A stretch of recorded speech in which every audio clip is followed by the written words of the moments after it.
And then I'm joined by Anneliese Dodds next, the Shadow Chancellor. Not long ago, she expressed reservations about reopening schools and the country's readiness for unlocking generally. Anneliese, you're there. Hello. Good morning. Hello. Hi there. Good morning. Good morning. Can I ask you, in very straightforward terms, does the Labour Party, does the opposition support the unlocking?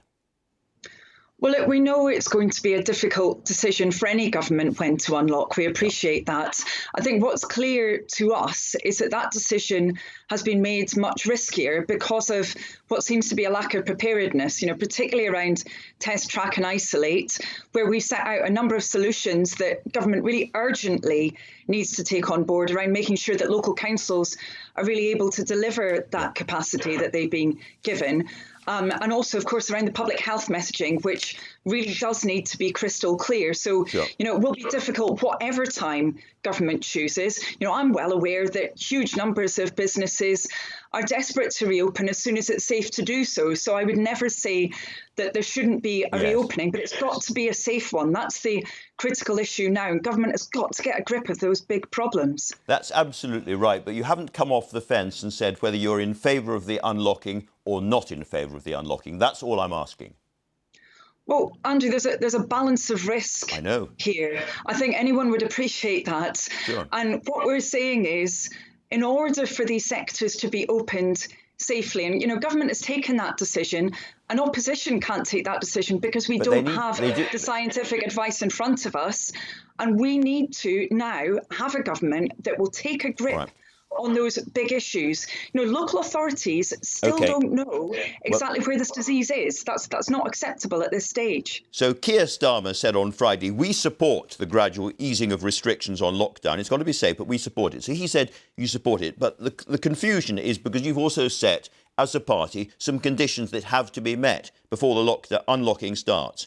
250,000 tests per day, you've said. Now, that's not happening. 50,000 contract tracers, that's not happening. A national phone app by the 1st of June, we certainly haven't got that. All COVID test results being received within 24 hours, that is still not happening. So given your own tests, it seems to me that Labour must oppose the unlocking.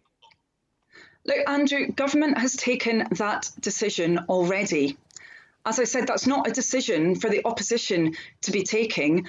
What we really need to do now is have our government get a grip on those fundamental issues that are putting risk into this process.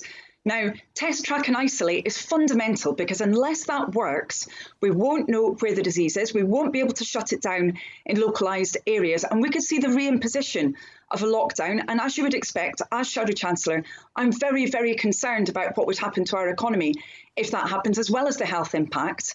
Now, we've set out ways that government can fix those problems. They're not even necessarily things that need to take very long. For example, they need to give local authorities the power to shut down businesses if there are problems with the disease circulating in them. And really what we're trying to do is to say to government, in a sense, kind of party political debate over some of these issues is not relevant now. What is relevant is getting those problems fixed and doing it urgently, because we've got to get a grasp on this disease. We do, but people also need to know what a Labour administration would do in those circumstances, basically what your view is. Can I ask you about the furlough scheme ending in October? Do you support that? Well, I don't support the approach that we've seen from government, which is adopting a one-size-fits-all approach to every sector of our economy. Obviously, I have been calling for a long time, as has the whole of the Labour Party, for a more flexible scheme, which enables part-time working. We've done that from day one. I've also been calling for a gradual removal of the scheme, and the Chancellor has acknowledged that. But the big problem is, if we see the removal of this support, same with the self-employed scheme, across every sector of our economy, without any additional help for those sectors that are particularly struggling, the natural impact will be an increase in unemployment. That's why I've called on the Chancellor to actually release the information that he's basing these decisions on. I mean, we could just imagine a hairdresser, for example, self-employed hairdresser, as many, many hairdressers are, they still don't know when they're going to be able to operate in any way, let alone at reduced capacity.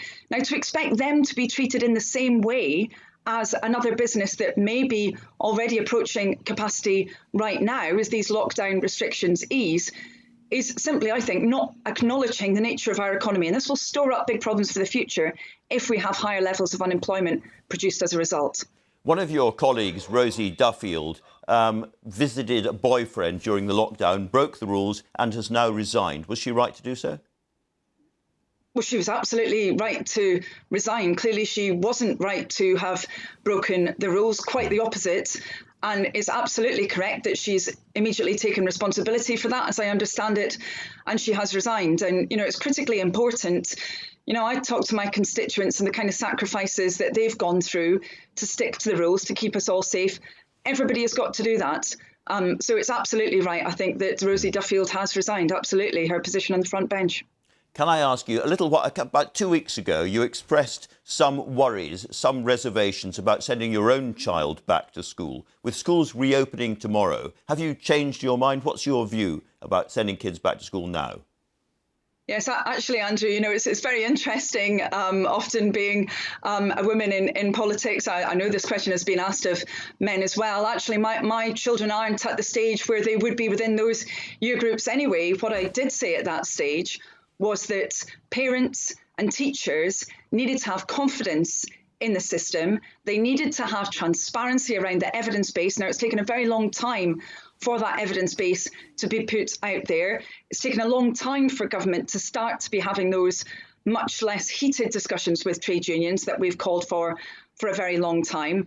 But, I think it's really important now that we enable people to take the right decisions around this, that, if individual schools feel that they're not ready, that they're given the support so that they can get to the stage where they are ready. Also, if individual parents don't feel that it's safe for their children, that they're not put in a difficult position because of that. This is a really, really difficult issue for everybody. And I think we need to have as much transparency and clarity around guidance in particular as possible, because, it's risky for children being outside school, as well as potentially there being health risks as they go back. Anneliese Dodds, thanks very much indeed for talking to us today.